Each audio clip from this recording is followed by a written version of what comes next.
have to eventually get to a point where you're like, you know what? We are the top 64. We are the top 24. We are the top 6. And at that point, only the cream of the crop matters.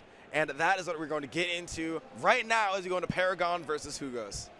Paragon on the Kokonoe and Hugos on the Azrael. Now we don't really see too many active Kokonoe players rocking the character, but we do have a lot of Azrael players, and of course Hugos in the hive mind playing the Kamina colors. Oh, 100%. It's like, we love to see those reference colors come out, but Hugos is going to try to represent his favorite anime character as well right now. Already off, gets a great starter. Paragon is sitting here on the back foot now, and we're going to get those loops to get things started here in this top 24. That's really tough too, because we're not going to be getting that burst or OD anytime soon, and Hugos is just mixing up Paragon for days. That's going to be a perfect with that Black Hawk Stinger to close off the first round. Distortion finish and distorting the spirits of Paragon, I would have to say. I mean, when you lose in that type of fashion, just getting absolutely outplayed, you're not getting around in the mix. You really got to come up with something and come up with it fast, because it's looking like Hugos is on a tear right now. And there's that first usage of the cross-up dash from Azrael. He can't teleport, and there's the purple throw as well to reset the combo.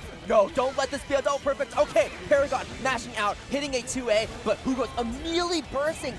Never had to use that burst before, but uses it now just to secure that first game. An absolutely dominating performance to start things off. Man, I mean, that burst usage from Hugos, I mean, as you said, I don't know if we call it usage or lack of usage, but it feels like he was saving it for that moment when he was going to be on the offensive and slightly lose the momentum. He's definitely playing with a lot of that momentum-based playstyle, and he needs to maintain that if he wants to keep this winning streak up against Paragon here.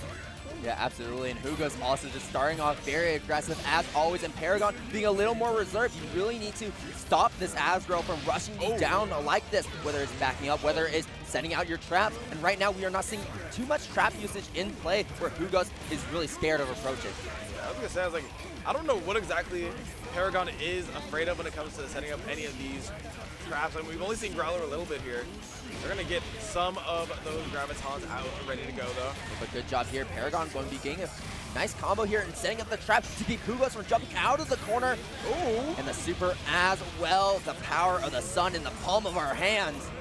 Uh-oh. Goes for the low there. That's going to be real scary here. Got to deal with these weak points. Oh, we could have killed. Uh-oh. Definitely going to kill for sure. Had 100 bar, and now is going to have to face the consequences of not finishing that route there. Another super to close off that combo here. Paragon looking to take their first round against Hugos. And I love that throw mix-up with that super coming down. But Hugos still alive, choosing to burst at the very last moment. But because they spent that burst, they're going into this next round without any on the table. Let's see if they can keep up the momentum they had in the first game. Man, I mean, when it comes to these first two scenarios, you need to be on point with everything, even those mashes. That could have spelled trouble out there for Paragon. But instead it's going to work out, and now Hugos finds himself on the back foot in this game. One weak point is applied. Paragon is playing pretty well, keeping their turn, and that weak point will eventually disappear, so Hugos won't be able to use it for the next interaction, but Paragon will be able to use these bombs in these next interactions as we extend these pressures and extend these combos as well. The mix-ups just keep coming in, and there's another teleport, very smart to keep that corner. Man, Paragon looking like my shower here. Takes a little bit of time to get warmed up, but when they're hot, they are on fire. Okay, look at them go here. I need you to explain that for a bit. I didn't say anything. I made sure that you got your entire explanation. You let the metaphors rock. That's what we do over here in the booth, and that's what Hugos is trying to do here, is keep this momentum rocking as well. Finally gets his weak points applied, and Lightning is going to give another shot of life to Paragon here in the second game. Now, I like how Paragon is starting to use their traps, and now basically using them so that Hugos can't really keep his turn for very long and has to keep in mind that those traps do exist and that they're going to hit him. And Paragon spending that burst really wants this round right now, because if we take this round, we take the game. But Hugos able to find that last hit against Paragon and able to even things up here in game number 2. Frankenstein's monster, it is alive. And what is alive is the hopes of closing out this set here for Hugos. Looking up here, already has a monster of a life lead there. Gonna get apply a weak point as well. Here comes the mix-up. Not even gonna need it, just the counter hit to stack on plenty of damage against Paragon. But we're dropping our combos, and this gives Paragon so many opportunities to escape, like with those vortex, and able to take that corner as well. Yeah, Paragon really just loves to reset pressure, reset combos like this, and Hugos is just not keeping up. We gotta pay attention to these combos that Paragon is using on you. Here comes the reset and Growler to try and close that one out, but the Meteor is gonna go up and not quite come back down, baits out the burst, and Paragon are gonna keep themselves in this set here, 1-1. Now I think that burst bait might be the momentum shift that we are looking for. Honestly, I'd have to agree. Like, it was definitely like the Hugos show before, but Paragon has shown that even now they are really adapting to what Hugos wants to do, and they have the know-how to get these resets. And look at that. I love that round start from Paragon because Hugos actually has been starting off with that a lot. So when you become predictable like that, Paragon can go for these more risky options and go for those hard fatal counter callouts. Just the dash on the other side. They will mix up their double low there, not gonna block the second one. And the detonation looking like Snake from Brawl here. What's going on here, Paragon? But there is no blast zone. Instead, you're here stuck in this corner with nowhere left to go. We're out of the corner eventually, setting out the ball as well. And the overhead will connect with Hugos. Oh, not gonna kill, like you said, not enough hit stop, but just enough damage. Paragon was looking like they were on the back foot, and now they are on set point here for our first set of the day. Yeah, one more round to go. Not choke it out just yet. From downtown, pull out the gravity once again. I love it, getting the extension, keeping it going. The bomb is gonna allow Paragon to keep things going here. Calls out the burst there from Hugos, and now slight overdrive advantage here for Paragon as they try to close out this game, and this counter hit is gonna be a good start. Goes for the teleport once again. These have really been very difficult for Hugos to try and deal with, try to block, and Paragon is just continuing to open up. Hugos, we do have Mirror to use to cash out in this combo. I don't think this will be enough to kill. No, it will. It might. Oh, no, not quite. A pixel of life left. No. Growler from Hugos with multiple counter hits with the goose dog, but Hugos could not get anything started when we got back to mid-screen. Instead, Paragon mashing out, and that will be the game going to him, the set going to him with a 2-1. Honestly, great start here to top 24. It feels like Paragon, like I said, just needed a little bit to get going. Azrael is definitely one of those characters where they do get started pretty early, you know. A lot of the tools that you're working with as your layer 1 are incredibly strong. So sometimes you need a bit of time to digest them, and Paragon did that incredibly. Yeah, absolutely. A great start indeed, because sometimes you start off these brackets with washes, right? Sometimes you start off with a 2-0, and the other player barely gets an opportunity to do anything, and we kind of saw glimpses of that in game number 1, but because these players are at that higher skill level, they are able to adapt and able to understand, okay, this is what I did wrong, this is what you're doing wrong, and this is how I'm going to exploit you, and that's exactly what Paragon did to take that set. And speaking of strong players, we have probably one of the favorites to win in this bracket, DeMarcus Cousins IV, sitting down. Yes, I mean, my boy Salty was explaining to me the lore of Mr. D Smooth over here. Yeah, I've heard that name before, but then I saw DeMarcus Cousins IV in the bracket, and I'm like, okay, like, you know what? That's cool. He's probably doing all right. And then I see him in Tekken of all things, and he is going ham, getting the round. He got to round 3 in Tekken 8, and then comes over here and is putting in the work in the BlazBlue bracket. Yeah, he's been grinding a lot of games, whether it's Tekken, whether it's GrandBlue, or whether it's BlazBlue Central Fiction. Now, D Smooth, DeMarcus Cousins IV. I won't call him DeMarcus from now on. He's an old head. Like, he's an OG BlazBlue player playing since Calamity Trigger. So he's been here for a long time, but he hasn't actually been in the States for that long when it comes to these on-line brackets or off-line brackets, because he had moved to Japan, but now he's back. You saw his dominating performance at Frosty Faustings if you have been paying attention to the current BlazBlue Central Fiction scene, and he's ready to tear this bracket up as well. I'm excited to see his bracket run in. I think he's definitely one of those favorites, like I said, to make it into top 6.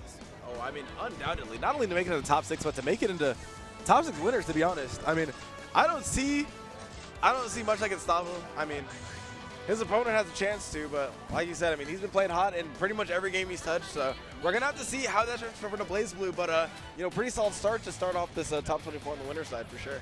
Yeah, absolutely. The players are getting ready right now. And another interesting thing, too, is, like, DeMarcus Cousins, he's a pretty good player, but he pilots a character that no one plays at a high level at least, and that is Celica. So there is definitely going to be a lot of knowledge checks coming into play, where even if you're playing a better character, even if you may even be a better player.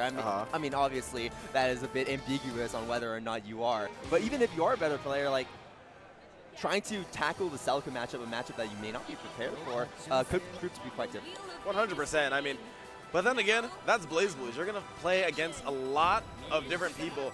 And a lot of different characters for sure that if you don't really know a couple things about them, then it could be an absolute wash. You really got to be on your toes in this game. Yeah, and that perfectly describes Amane as well. Oh, We've been talking about DeMarcus this entire time, but Woash is one of the strongest players in this bracket right now, and will be piloting that Amane as well. He's actually probably the only active BlazBlue player that plays Amane at a higher level. So knowledge checks could also definitely come into play. Oh yeah, I mean, my first encounter with this game was definitely on Amane.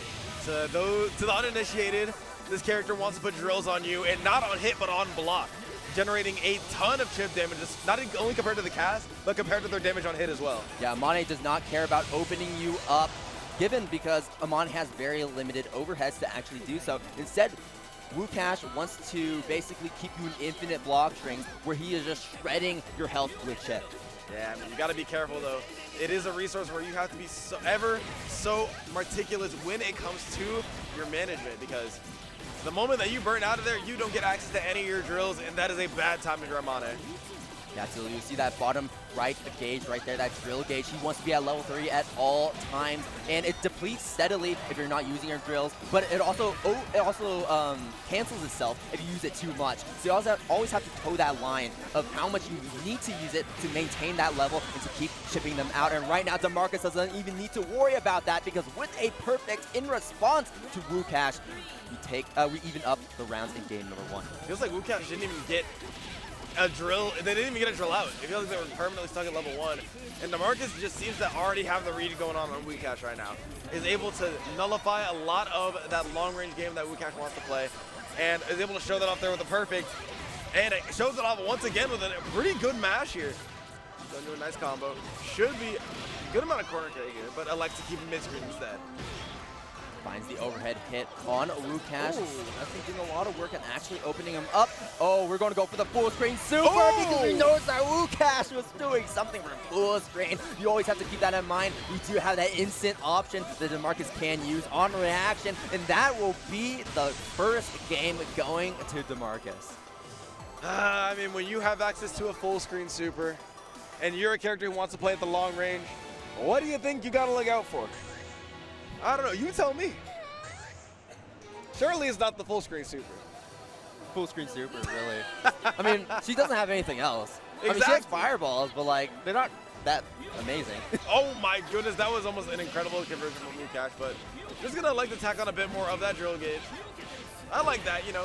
Like I said, not too awful damage on hit there, but DeMarcus is getting find their way out with yet another incredible counter hit. Just needs to find all the holes in Woash's pressure exactly when he needs to. Yeah, absolutely, and there will definitely be a lot of holes when it comes to Amane, because there are a lot of clear dead zones that you can exploit if the Amane is being a little, not too careful when it comes to their zoning game. But right now, Woash is playing excellently and catching DeMarcus on a lot of these air approaches, but he can't stop all of them because Celica has access to actually 2 dive kicks to alter that air momentum.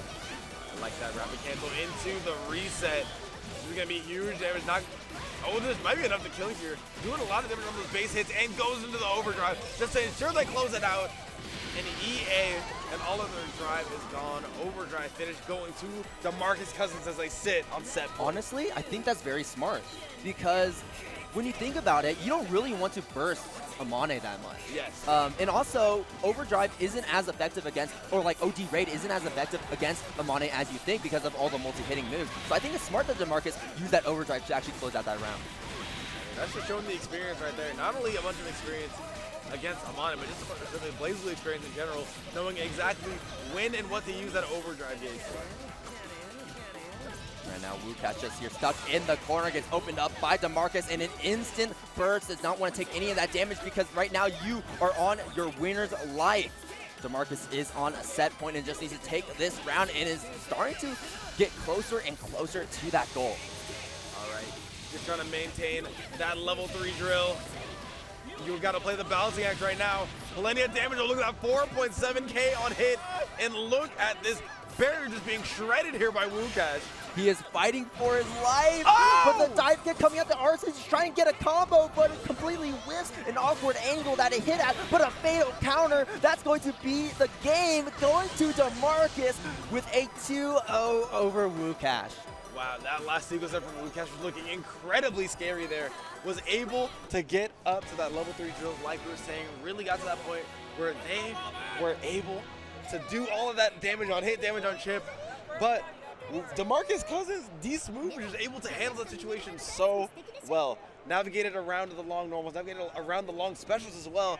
Found the hit that they needed by threading the needle and closes out the set. Incredible stuff to D-Smooth there. Yeah, I really like how DeMarcus also exploited the angles that Woash was trying to attack from, and actually just jumping high up into the air and using dive kick a lot, because it hits at this angle where, like, Woash really struggled to try and stop that approach. And, you know, sometimes he did, but most of the time, that dive kick did so much work for DeMarcus and really bringing things in his favor. Oh yeah, I mean, when you have very few tools, it all comes down to how do I use those few tools as effectively as I can?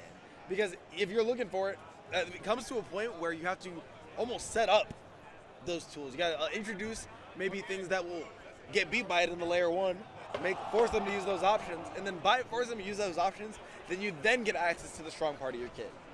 Yeah, absolutely. And speaking of characters with strong kits, we got another one of the favorites to make it into top 6 and potentially win the entire bracket. Ruka here, seed number 1 actually, made 5th place here at EVO last time, and actually one of the only players that really placed high last EVO. So this will be super interesting to watch. He does pilot the S.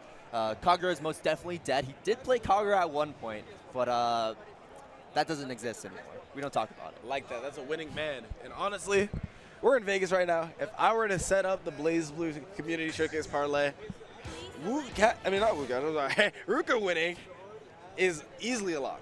Like, you just got to think about like just how not only strong this man is, how well he pilots S as well. You know, just utilizing the fact that you can just play at every single range and play it effectively using her kit. It feels like no move goes unused whenever Ruka's on the character. He has a very solid, well-rounded playstyle, I would say, especially compared to a lot of S players, a lot of different S players. I know there are a lot of active ones. Monarch is a big example. You know, you have Javon. That's Javon. Yeah, probably watching Texas. the stream right now.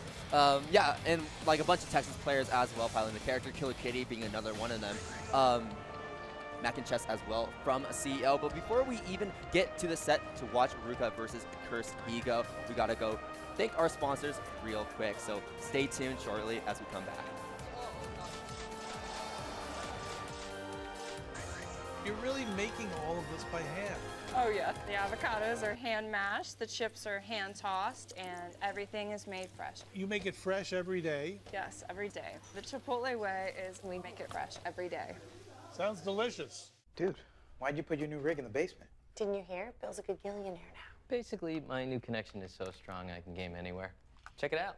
We've got Gamer Rocker, Gamer Floaty, Gamer Couch, Whoa. It's got wheels. Gamer Bench, Gamer Throne, and Gamer Mower.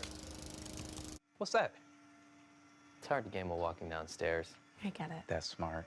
Live like a gagillionaire with low latency everywhere. AT&T Fiber with All-Fi. Do you want okay FGC merchandise by okay FGC artists? Well, you're in the wrong ad if so, cause here at 10-0, all we got's the best FGC merchandise by the best FGC artists. Just look at all this great merch. You can make this your whole wardrobe. I should know. I have. Our 10-0 merch booth will be open all 3 days at EVO 2024. If you're not here in person, visit us online at merch.10-0.gg. Stuff this cool won't be around for long.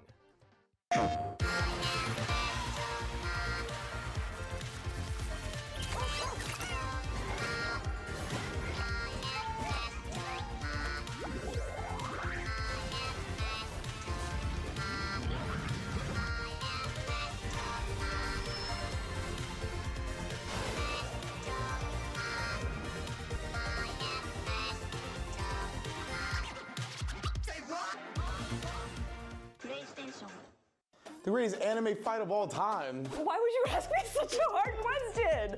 I'll do Aizen and Ichigo. Ken versus Rao to the North Star. Drumroll. Gaara versus Rock Lee, Naruto. Don't turn your head. I saw what you just did there.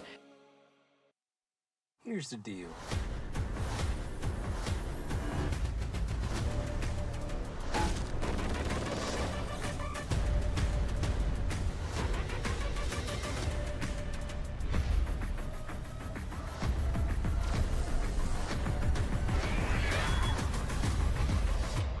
Excited. Oh, yes.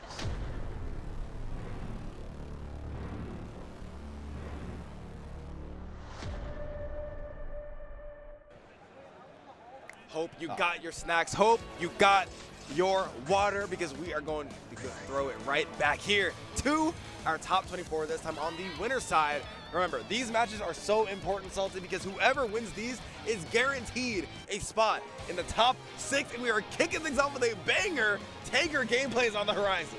Absolutely, Ruka versus Cursed Ego, and nothing more fitting for this matchup than some must die. You remember, rule number 1, it's not a BlazBlue tournament without must die playing at least once, and these players know what to do. Listen, that's how you know that. That's how you can tell. These people have been around for at least a little bit.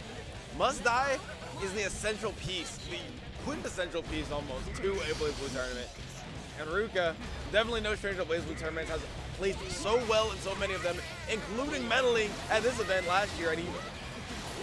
Absolutely. And Ruka playing very patient, backing up, watching to see what Cursed Ego wants to do from full range, and actually taking that burst from Cursed Ego as well. But Cursed Ego kind of not expecting for S to be that fast, trying to charge up from full screen like that. That's not going to work out the way you think it will. Oh, that could have been a big punish. Yeah, not quite able to recognize what's going on. The Spark Bolt is gone, but the magnetism is applied. This could be huge here for Cursed Ego. They get something going. Ruka is trying to just eliminate all plans of that, but the combo drop. Oh no. Again, magnetism is out and on the table. One more touch on the side of Cursed Ego could get him killed here, as we see, but drops the combo. Another drop on the side of Cursed Ego. We need to see at least one completion here, guys, please. Now, lots of combo drops coming in from Ruka, but we're able to close it out regardless. You can see that Ruka not really happy about that round, even if he did really well. Honestly, I would not be either, if I am being serious. It feels like Ruka has gotten all of the neutral wins that we come to expect nowadays, but the Oki hasn't quite been there, and the combos haven't quite been there. Look at that, already again dropping on the conversion there. All right, sitting back from full screen. You know what? You want to sit back from full screen? I'll also sit back from full screen. Ruka getting his install activated, but the elbow drop coming from Cursed Ego will deplete that. And once again, Ruka just sitting back here, letting Cursed Ego just spam these 5Ds into the Spark Bolt. Now Magnus is applied. And now the 5D might come a bit more of a menace now that you can indeed get sucked in. Here's the loot coming in. 2C this time around, not going to drop it with a 3C, and instantly hitting that throw with a threat of the JD bomb being set off. Uh-oh. There you go. Tip tapping on him. Right, getting the OD conversion as well. up there. Absolutely. Straight into the super, get the buff OD super as well. That's going to be a clean one. A first game going to Ruka. Oh, looking like we, Yeah, it seems like we might have some controller issues here and there. That's something in as well. I mean, like I said, we were seeing that, you know, Cursed Ego definitely doesn't not know what to do. Yeah. In terms of, like, it feels like they know how to navigate the neutral really well, even against a character like S, where they're pretty explicitly supposed to lose, but these drops are pretty uncharacteristic, so it's going to be interesting to see if this controller, or at least what we can see once the training weights are off here for Cursed Ego. Yeah, it might be from both players as well. Not too sure. It definitely looked like deer in headlights in terms of that match. Like, both players were kind of like unsure of what to do, not really because of their matchup knowledge, but rather something going wrong with the hardware. But hopefully everything is fixed by now, because there's one more game that Ruka needs to take this round, to take the set, and Cursed Ego still needs to stay alive in this winner's side. Now, not only are you playing for that top 6 Cloutington. You are playing for those medals, and you are playing for a chance to get on the community main stage, which looks outstanding here at EVO 2024. Yeah, Ruka has 2 more rounds to do it, and Cursed Ego is trying to get themselves on the board as well. Yeah, if you win this game, you're making it tomorrow. You're making it to Sunday, and that is a very big deal because that will give you plenty of time to prepare for that top 6 tomorrow. But right now, what you have to worry about is what could potentially be the final game of the set between Ruka and Cursed Ego. Oh, good mash here. Once again, no real conversion. People's elbow coming out once again, and now the Spark Bolt is gone as well. All right, applying the magnetism and using that fire, using that magnetism that Cursed Ego tried to pull him in with, and just setting up that fireball to stay plus in his face. Just like that breather was exactly what Ruka needed. Now these conversions are all on point. We're getting that looping set play, and we are getting all of that damage that we know and love to see from this guy. Man, don't we love big bodies? That setup with the JA, that can only be done. That can only be done on Taker. I was gonna say that looks Taker only as well. Yeah, like no one's getting hit by a rising JA in the way that Ruka just did. Man, I mean, that's the sign of OG. You got that character-specific tech going on. A lot of the time, even to get to this top 24, you're pretty good with just that surface level knowledge of BlazBlue.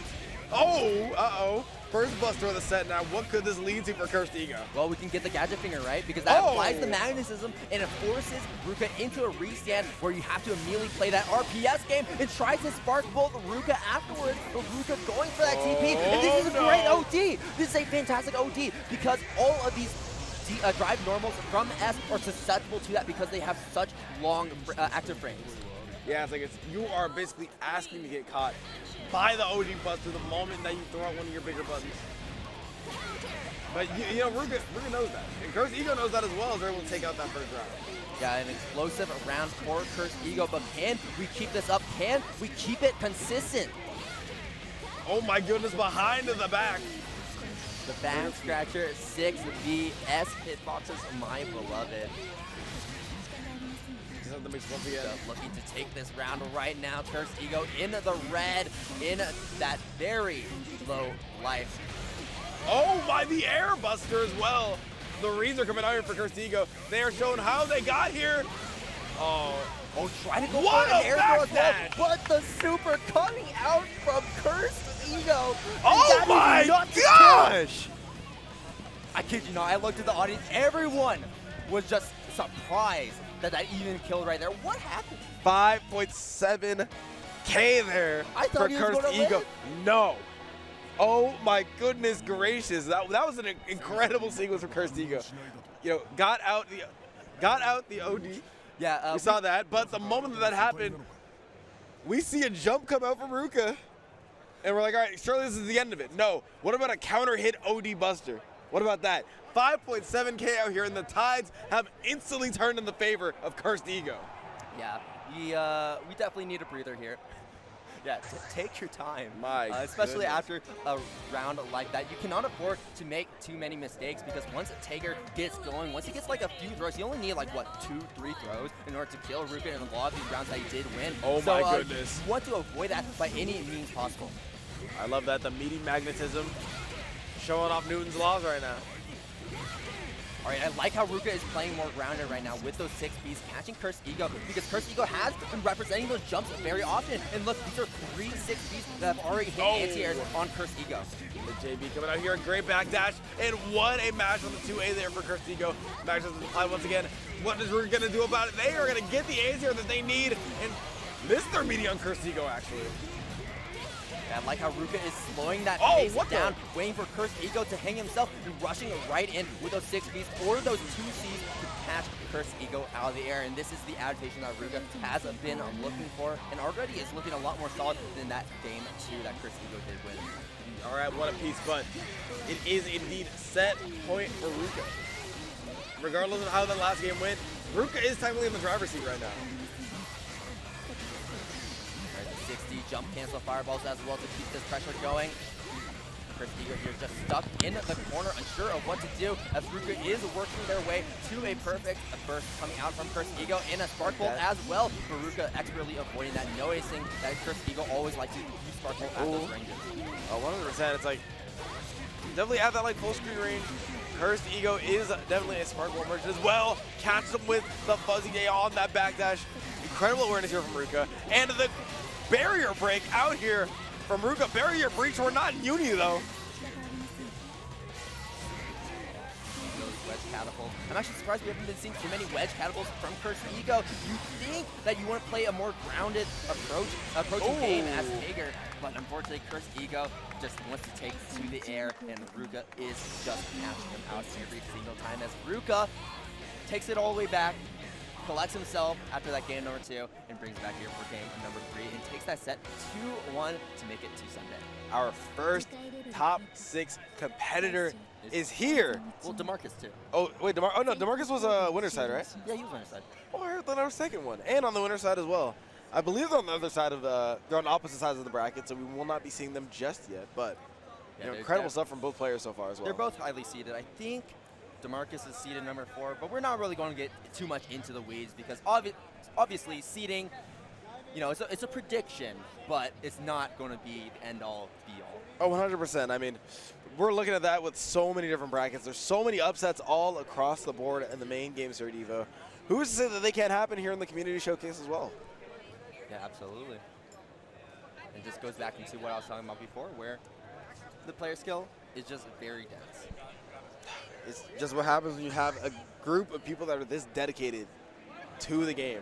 Like, traditionally, like you said, you go to Street Fighter, 6,000 entrants, a ton of people are there, but the problem is that most people like that aren't even going to play Street Fighter like that. I know some people who are in Street Fighter don't even know the game.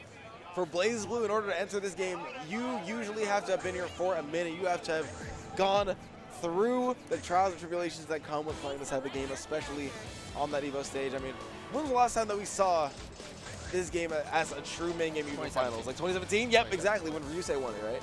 Has to be it. So now, seeing people come out here for the community. Of course you know. You play Carl. Yeah, of course you know. You got me. You got me. Listen, I was like, that's the last EVO, that's the last BlazBlue EVO win that I remember. Let me tell you something about this guy. He plays Carl, and he also plays Arakune. I shouldn't be sitting next to him. We got some rules that we need. We have some ground rules, right? We don't talk to Arakune players. Yep. We don't sit next to Arakune players. We don't look at Arakune players. But I want to keep it professional. So I look at this guy. So I'm going to be sitting next to this guy. For these 2 hours. Do you know what these 3 rules afterwards, are? I don't look at this guy anymore. 3? I'm holding up this 3 because you broke all 3 of your golden rules. You're sitting here talking to me, and we are sitting here watching another incredibly cursed character in Rachel here as it goes with Gyam and their Naoto. Another winner's quarterfinal match. Whoever wins this will also be advancing on to the top 6, and Cetti has shown that they won it right off the bat.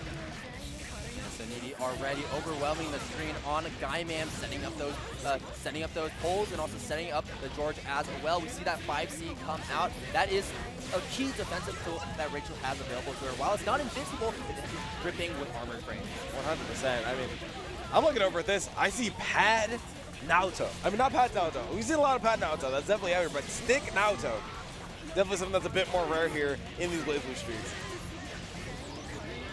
Already, Soni just filling up the screen, set out the George, set out the win to influence where Gyam is moving on the screen.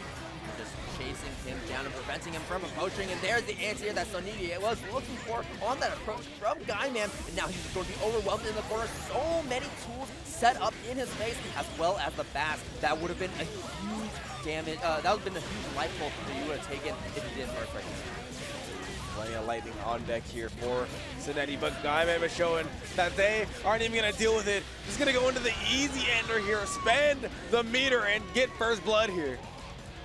Bringing booze too. Listen, the Naoto player, I think he deserves some cheers, honestly. The booze may be unwarranted. Here, catching Soni.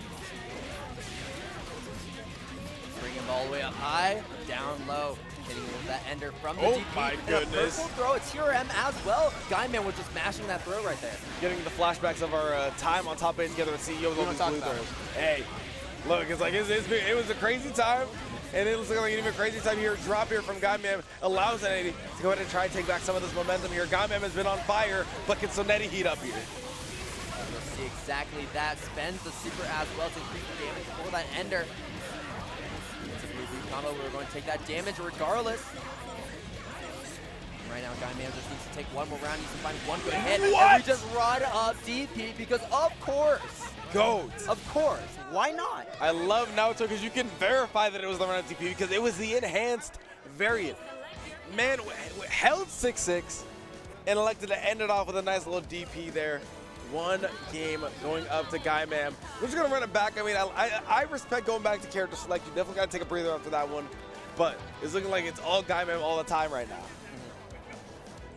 But yeah, Gyam definitely found his win condition, especially towards that second round of game number 1. Because normally what Rachel wants to do is to keep you away until she wants to get in your face and start mixing you up. But Naoto wants to stay in your face for as long as possible. Kind of like an insect, kind of stuck to you like Velcro.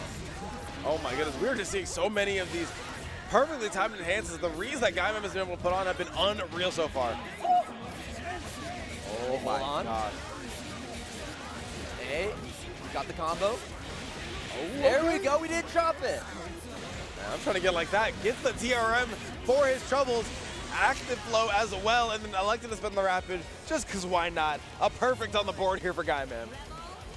Perfect on the board, and now a set count is a set point is also on the board as well. Uh-oh. Trying to navigate around all of the little critters that Rachel was able to set up.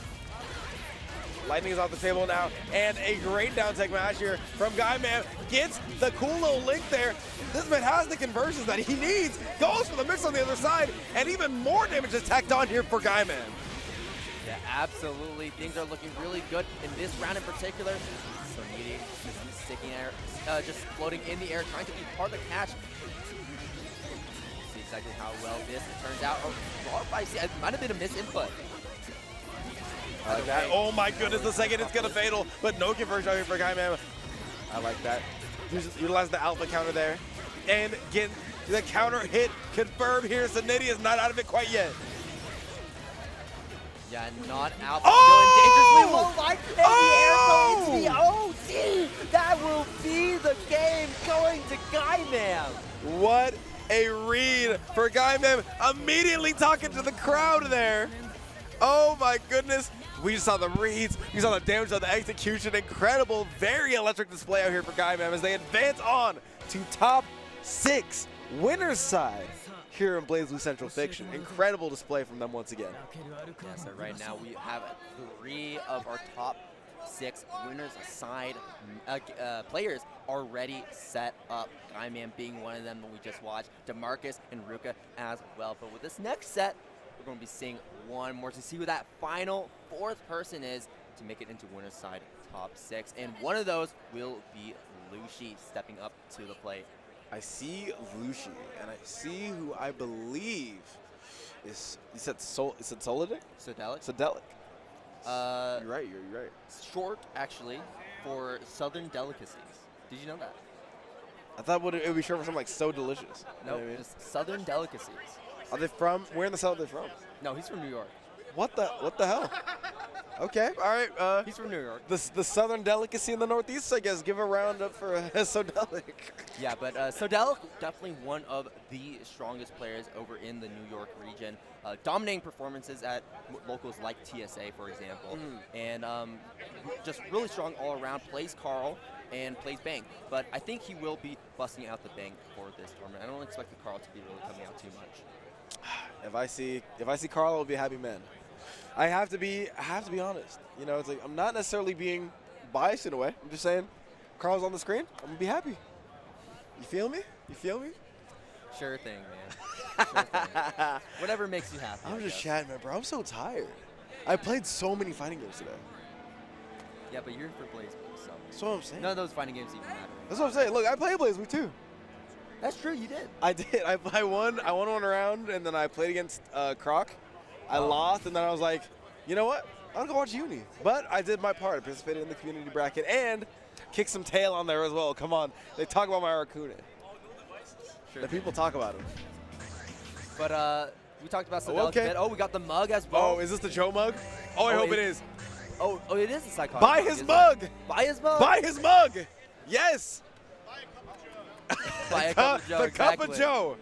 But yeah, Lucii on the other side, one of the stronger 9 stronger 9 players who are actually representing the character in brackets. You know, you can call out Swirly Glasses, Lucii Rivera, who actually made top 8 last at Common Breaker this year. But Lucii has been on a killer run at a lot of these tournaments that he has been showing up as of late.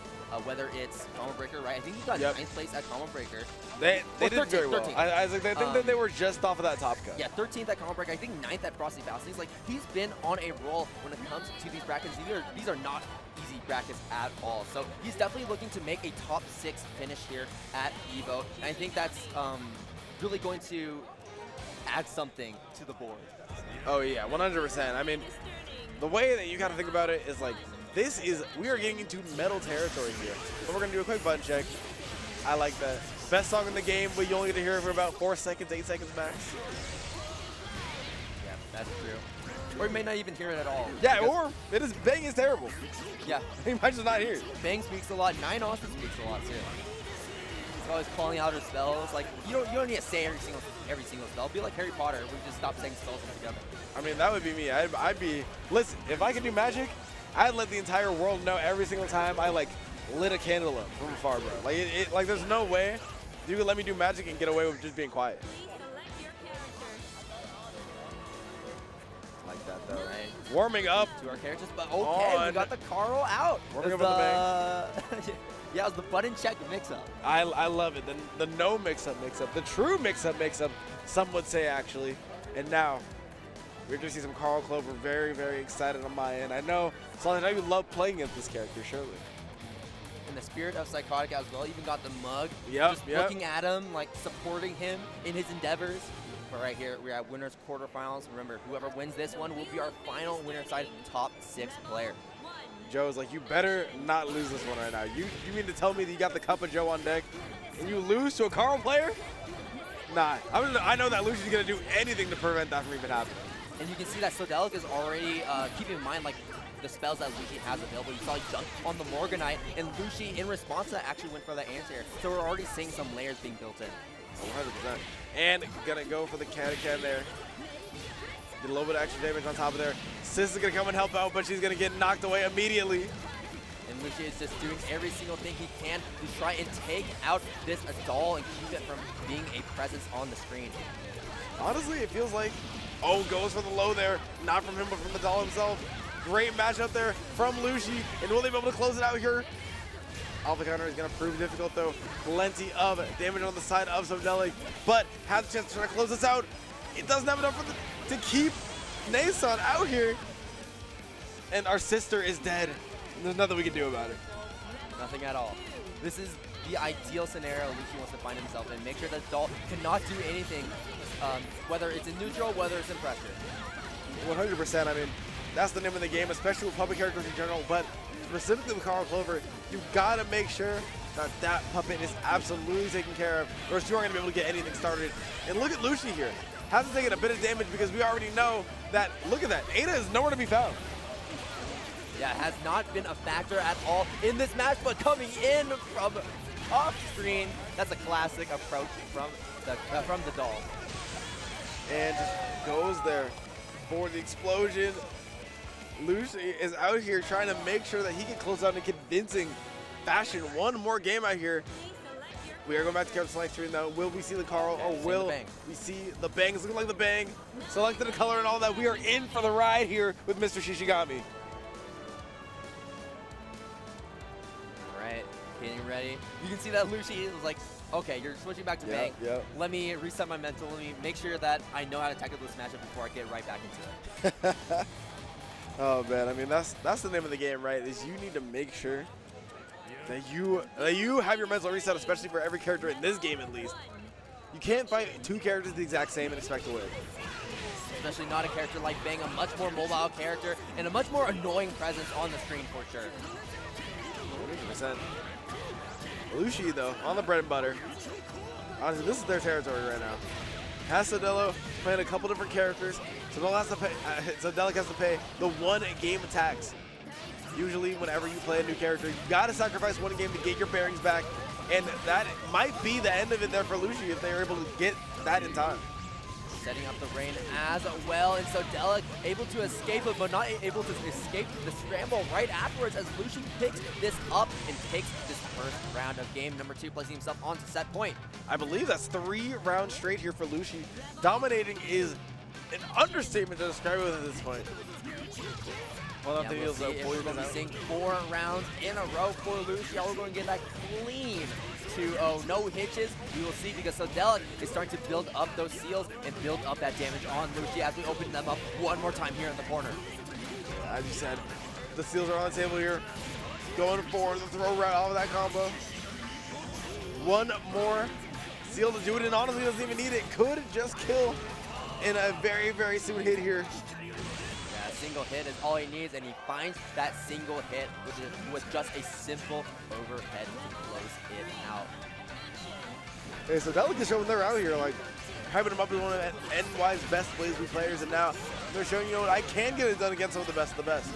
Hey, also Lucii is one of the strongest over in the Northwest region. So definitely do not want to count him out. Uh-oh. Seal with the fatal counter, gets the size, which might not have been what they wanted, but a great adjustment here by Sodelic.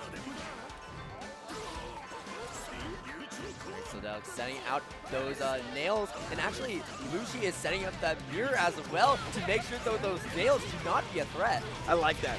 Finding the counterplay to the counterplay before the other counterplay even starts. That's why Lucii is sitting here making a case for one of the best in this bracket, and maybe one of the top 6 in this bracket as well. We will see spend the guard cancel here, and the YOLO super coming in from Sodelic. Sodelic instantly trying to rebound off of that super. Gets hit by the God Hand, the Navy pressure, the fist from God coming down and just sending him down to hell. Sodelic is sitting down on the loser side. And speaking of sitting down, y'all need to keep y'all behind sat down in your chairs. We're going to go to an ad break. More top 24 action, more top 6 qualifiers, more medals given out, more positions on that main stage given out. Don't go anywhere. We'll see you in a bit.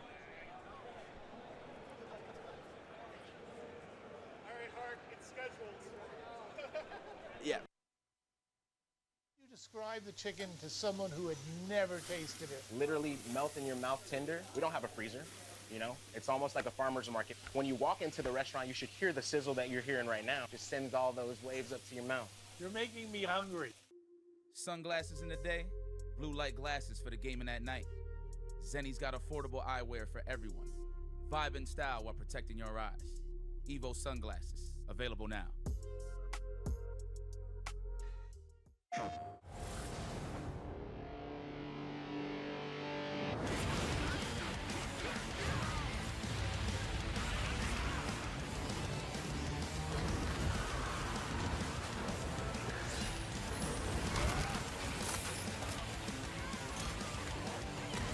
Beyond the battle.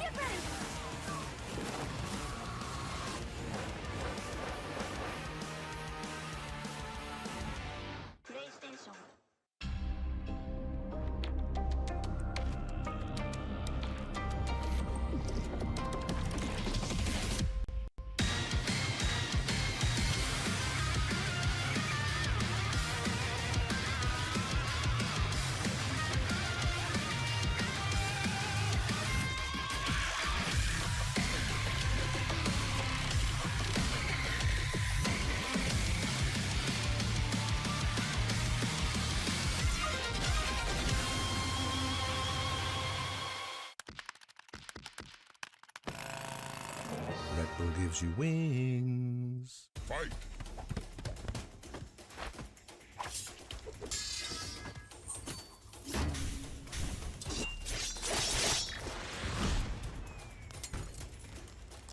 Fatality.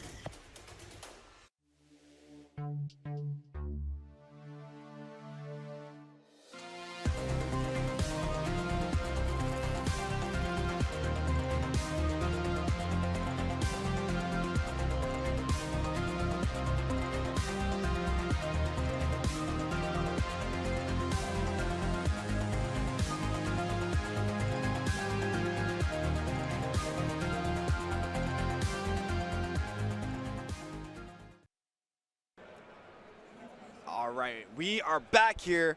BlazBlue Central Fiction top 24. We are whittling down our contestants. Our winner's side of the bracket is set.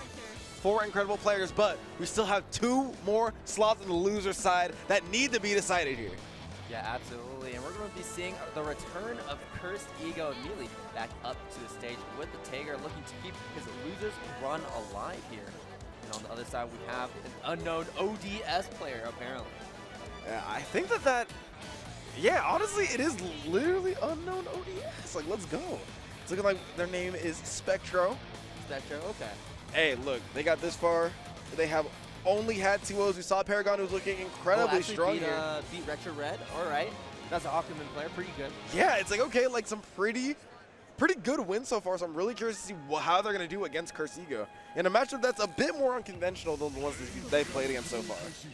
Yeah, and but though, Cursed Ego having to play against another S. Yeah. Winners into losers, like, you hate to see it. Pretty rough, but also, you know what? Maybe the first set is just data. Maybe you need a few games to really figure out what's going on with this character, and we're gonna have to see it now. But Spectro is off to an incredible start so far. I've noticed we've been seeing a lot of Abari jab out here from Cursed Ego, but it hasn't really led to much here. If you want to go for those hits, you've got to be prepared to convert them as well. A great backdash right there. Yeah, that heavy backdash coming in full force, and we've seen this situation before. Oh, 100%. Tries to use Sparkle after the Gadget Finger, and the TP coming out for Spectro, maybe taking notes from Ruka.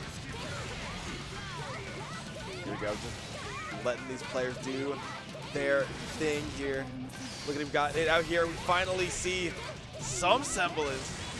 We finally see some semblance of offense coming out here from Cursed Ego. They look like they were backed into a corner here for all 55 seconds of dominance.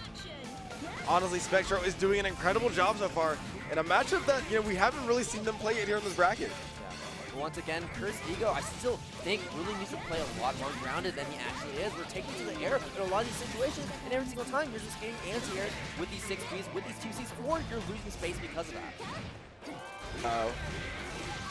And the Loki there. All right, tries to suck Spectro into the grab, but gets DP'd into the face. He always needs to keep the pressure going. But the throw coming out from Cursed Ego, that's one. Gadget Finger applied. What's the next misstep going to be? Instead, jumping back, expecting another DP to come out and toss him out. His super right here, catching Spectro and bringing him to the next round. All right, and Cursed Ego fighting back. We thought that it was going to be all Spectro this entire set, well, this entire game, but Cursed Ego is showing that he's out here and he came to play too. Going for that small run under, opening him up with that cross up. Uh-oh. I love that, the enhanced. It's like the enhanced movement there. Yeah, good press there on that 6D attempt. Spectro still has this corner position, this corner advantage. Sparkle hits Spectro on a block, and we are just building up that magnetism into a throw. I love that. This is the grappler mindset right here. We don't need to do big combos. I just want to reset you into the command grab and keep things rocking here. Goes for the purple throw. That's push-ups there for Spectro. Oh, looking like we're cutting to this scene. Shoutouts, regular shoutouts, in zone as well. And we're back to the main monitor. Astral? Astral is indeed on the table. It should just be done here. Just you know he wants it. You know he wants it. And you know he wants it. Doesn't get it you though. know he wants it. I love it. Even with the whip there, the smile on the face of Cursed Ego is outstanding to look at, man. You knew he wanted it. I knew he wanted it. I feel like everyone in the crowd knew he wanted it, and of course Spectro knew he wanted it as well, which is why he was able to jump, get out of the way there, and earn himself that first game. Remember, one more here. You want to get into that top 8 quals. You are guaranteeing yourself a spot in that, I believe, that top 8 as well. Yeah, I think so. Because the next match is going to be a top 6 qualifier, which means that they would be getting a guaranteed 7th place here at EVO 2024. But we'll see exactly who makes it into that spot right now. Spectro 1 game up and looking to take yet another one. Off to a good start. Sparkle going to land on Spectro and actually going to go for that late burst to actually make sure that it hits Cursed Ego, but now you're going to be stuck in a different kind of pressure after setting that burst. Now back up against the wall with this situation after the combo. And goes for the air reset as well. One more setup is going to do it here. Do we see it again? Tries to go for the buster again and ends up getting the It's like, as we get in the EX Buster as well. Distortion finish on the side of Cursed Ego. Honestly, the Ego isn't looking cursed, it's looking inflated right now. My goodness gracious, what Tager play out here? Hey, you know, maybe he's living up to his name. Maybe it's a justified ego. Hey, yeah, it's like, I mean, I feel like there's a lot of adjectives we can put in front of Ego, and Cursed is not one of them. Lots of confidence here. Tons of confident play out here from Cursed Ego. Spectro trying to keep things clean, but Cursed Ego is just not letting it happen. No, not at all. And there's that falling JA, catching Spectro after that combo drop. I love how Cursed Ego takes so many opportunities off of situations and the TRM. Okay. What? The TRM off of Finger the purple expects as DP well? yet again, but this time we're no. going RC. It's Oh, and another throw. Not enough to kill, but this should be enough because rapid. we do have enough here for that rapid cancel. We got the RCs on deck, not just in Guilty Gear, but over here in BlazBlue as well. Cursed Ego stone-faced after an incredibly scrambly round here. Hey, we love it. Love the thumbs up there. Everyone's having fun. I mean, that's the beauty of the community events, is we're out here having fun playing the games that we know and love. But there's more than love on the line here. There is hardware. There is pride on the line here for anyone who's able to overcome this set. Cursed Ego has one, Spectro has one. We have one more game to decide who is going on to our top 8. We'll see exactly who that is. Spectro, once again, as always, starts off with a strong Oh! lead, but these backdashes after that post-JD situation have been just Oh my excellent gosh. so far. I like that, and goes off of the overdrive. Let them know that it's you. That And is gets the a throw crazy counter. sequence of decisions. Oh my goodness gracious, Cursed Ego's just having fun with it. What is going on? Tries to go for the air throw. What is going on? Not quite there. There's a crowd gathered up to watch this incredible gameplay here. And gets the OD throw, put him in the dirt. One more round until Cursed Ego is qualified for top 8. Spectro is trying to find the answers. Oh, is this top 8 a top 6 qualifier? Oh yeah. I was like, but this should be our top 8. Yeah, it's okay. All right, we're hanging out here. Spectro getting into a combo yet again, drawing that first blood. We'll see how long this lead lasts because Cursed Ego takes advantage off of the slightest mistakes that he may make. JC, actually no backdash for Spectro coming that time around. Oh, the Spark Bolt. Going to catch Spectro in a burst, very aggressive to keep Cursed Ego's locked there in the corner. Oh man, gets the consolation prize of the magnetism, and Spectro gets a consolation prize of their own. Bursts are out on both sides. We're looking at a clean 0 on both these overdrive meters, but doesn't matter when you have these OD throws. Yeah, we are just churning on a Spectro right now. There's the elbow drop, maybe trying to catch a jump escape from a Spectro, but will not end up working out the way he expected to. Being blocked, and Spectro able to take that round in response as we bring ourselves to final game, final round. One more round here to decide it. We have seen here that anything can happen in these games. We try to see the reset here. Doesn't quite get the right read, and Spectro has one more chance at life. Jumps over the command grab, but isn't able to get a proper punish on it. The wedge catapult coming in yet again, doing just so much work on Spectro whenever they try to go for these grounded crests. Oh man, finally get a ground tag out here from Spectro. Not gonna get caught in the ego blender anymore. But still looking like one more situation is gonna do it. Goes for the overhead, it's gonna connect. See the momentum come out here from Spectro. OD is active for Spectro as well as that active flow. So meter is going to start flowing into Spectro's pocket, but he won't be even able to use it because they're going to go for the gadget finger, the rapid cancel extension in the burst spin from Spectro just so he doesn't lose this game. We see the burst come out here. One more time, he's gonna do it! And goes into the 2D to go into a top 6 qualifying match. A seated ovation, not quite a standing one out here for Mr. Cursed Ego. Incredible show out here for Spectro as they exit in a 9th place finish. That was more of an ovation than any of the other players in the bracket. Yes. Honestly, there's some times when you just gotta pop off. Even if you don't know them, if they're doing some cool stuff, gotta pop off for them. You know, everyone hates playing against Tager, but everyone loves watching Tager. 100%. I mean, that's just the grappler way. I feel like it's very hard to hate watching a grappler unless they're incredibly scrubby. Right? Yeah, true. I'm looking at you, Makoto, my beloved. But there are some times when watching grapplers is hype, and Tager shows that off. Probably one of the cooler grapplers out of the extended fighting game cast. Yeah, he kind of just takes that grappler archetype and spins it on top of his head, where normally when you think of a grappler, you think, okay, he's constantly trying to approach on you. Yeah.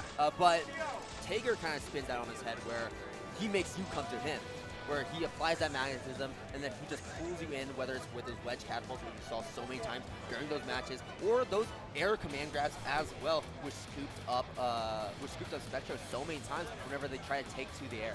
I mean, it all revolves around the magnetism. The game is all about magnetism. It allows you to enact that game plan of slowly making your way, not even usually making your way, but having your opponent slowly make their way towards you, right? And it feels like a lot of the times Spectro was getting hit and getting clipped by a lot of those magnetic moves, getting put in those situations where they were suddenly at the risk of getting hit by that suction command grab, getting hit by that air grab. And, you know, Kirsty was able to use it to their advantage and advance on to try and qualify for the top 6. Yeah, I think it's also really interesting too, because like he doesn't really care too much whether or not Spark Bolt hits or whether it's gets blocked. He just wants that magnetism, and that's really just that win condition that Tager is looking for at any time during the bracket. But now we are going to be switching to a different set of players. Sonidi coming back to the stage, has played before, but Lucii, this is going to be their first time here on stream in top 24, representing a different flavor of Naruto, and actually very good Naruto at that. Now I know Lucii does play a variety of characters. He actually played Mai at last Evo. Yes. He played Ragnar before at one point as well back in 2019, but is going to be sticking with the Naruto, his main for this bracket. I like this. I mean, Lucii, I was first introduced to them at Slashback, was able to get in their pull for Uni. Very solid fundamentally, so I figured, you know what? They got to be in a different game. And now they're showing it off here, trying to put this BlazBlue prowess on display, excuse me. Yeah, it's right off of Under 9 Melty Blood. Those games have already wrapped up. Now all he needs to focus on right now is winning in a BlazBlue Central Fiction. And right now, Lucii is keeping up with Sonidi. Oh, absolutely. I mean, we are neck and neck right now, not only in terms of that overdrive gauge, but also in terms of the life. Sonidi's finally getting one of the first real leads. Good DPRC out here from Lucii, and a counter hit's should have put him on top here, and they're gonna get another chance here. Going for the ender right here, but gets shocked by the 5C. This is where it becomes really difficult, because if you leave a gap, those armor frames are going to catch up to you. Here comes the boy George. Now just using these wins to keep Lucii at a bay, and Lucii just has to play very patient. You can't really be super aggressive because Rachel can just escape at a moment's notice. Oh, you gotta watch out for one more of these win setups. Wind is off the table now, but you gotta barrier all of this, and sometimes you just get fataled. So Sonidi's gonna take first blood in a fight that honestly just went the distance. Absolutely. Filling up the screen once again. Finds a good counter hit. Oh, but we dropped the combo. Uh-oh. We are staggering for sure, and Soni finally finds their way out. Not able to get the conversion, though. Good fuzzy jump out here by Lucii as they try to close this gap. And close the gap, he will, booking it into Sonidi's face, finding a hit, and taking that first from Sonidi as well. Wait, that was kind of slick, though. Hello? Drops the combo. Oh, lots of combo drops from Lucii. Sometimes you just got to throw the bat on him. That is what Lucii is. It's like that's what Sonidi's proving here right now. Excuse me. Lucii just trying to find their way and navigate around that, but they are not going to find their way around it. Sonidi is just going to show, you know what, put some George on them. And even though they escaped, Lucii is still in a pretty bad situation. Well, I'm not sure about that. Well, now you are. Well, yeah, now. But the blue beat combo is going to come in. And actually an OD coming from Lucii, but you're not going to be in real punish from that. However, we do have that OD available to use, and as well as that EA if you want to use it as a reversal, but we're not going to be seeing any of that because that OD timer has run out. Instead, we're going to be finding a throw in the air, throw counter as well, so you cannot tech it. Uh-oh, here we go. Get the burst out here. Sonidi wants to close this out. And close it out, they do indeed. Game 1 going to Sonidi. Yeah, there we go. Just fills up the screen, uses the wind, pushes it into his face, and then that was the one hit that he really just needed. And as Sonidi takes the first game, leaves Lucii thinking about what his next approach will be. I love it, honestly. I mean, when you look at, I was like, one of my favorite things about BlazBlue in general is just the absolute like uniqueness that comes with every single character. So many different gauges, so many different properties that are applied to every move, every character. Like, you got to be on top of your stuff. And when you have someone like Cindy who's able to pilot their character to this type of success, magical things start to happen. Yeah, and so many different playstyles as well, because there's so many tools that each character does have access to. And we're seeing glimpses of that right now, where Lucii is playing a lot more aggressive, I would say, than their other Naoto counterpart in this bracket. Gets the burst out of here. Tries to go for the aggressive air throw once again. Overhead, and great little burst bait there. Yeah, would have been great. Yeah, not going to amount to much, though. Combo. Yeah, I was going to say, I was like, you know, even though the burst bait was out and on the table, if it doesn't amount to much, what's really the point? If anything, against Rachel is even more scary to mess up that combo, because now you have a Rachel that's angry in your face and plenty of wind to work with. You give her a chance to escape. You give her room that she didn't have before. But Soni is going to be locked back into the corner, and Lucii keeping hold of this positional advantage. Uh-oh. Finds a way to get opened up here. Also has 100 meter, will spend the lightning rod, shocking Lucii from down below.